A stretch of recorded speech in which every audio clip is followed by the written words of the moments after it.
So it's not like the Greek Empire completely dies because Greece still exists as a country, but it does sort of shrink in terms of power and influence, and the Roman Empire comes along. So there's a Roman Republic period where they are democratic, but this gives way to a Roman emperor, and so they end up living very much like a monarchy or a king.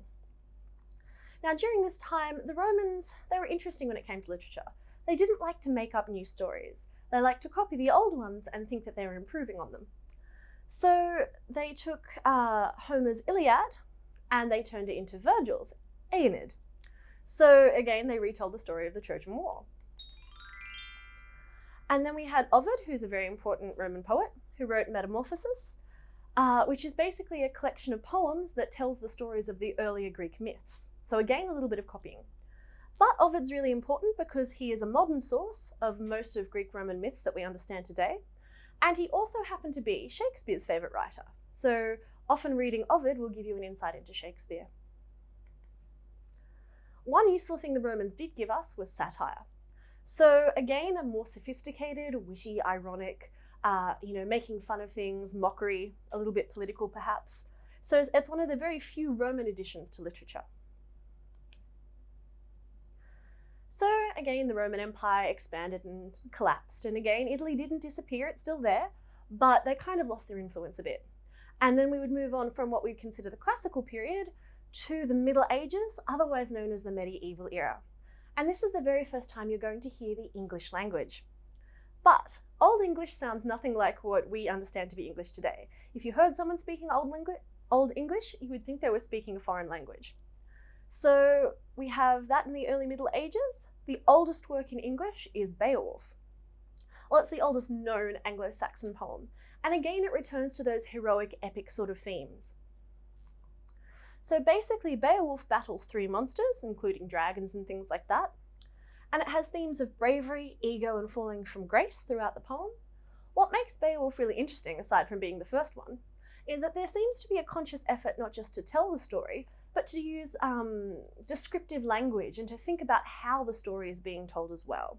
So there is some interesting sophistication coming in here as well.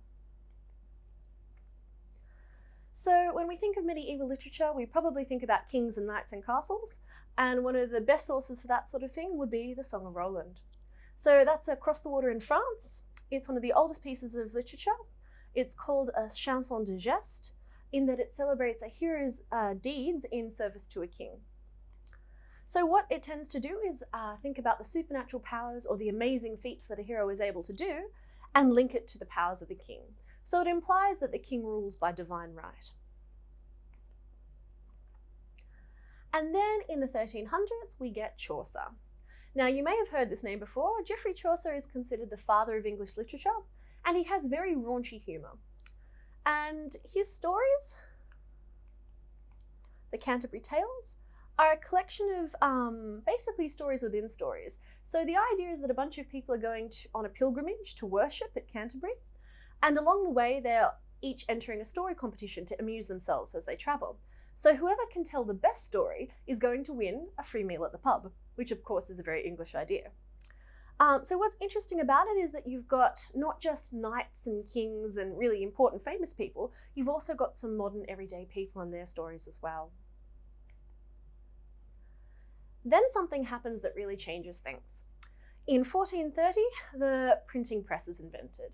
So what's good about that is that rather than having to rewrite every book by hand, you can now mass produce books. So the effect of this is that now books are cheaper.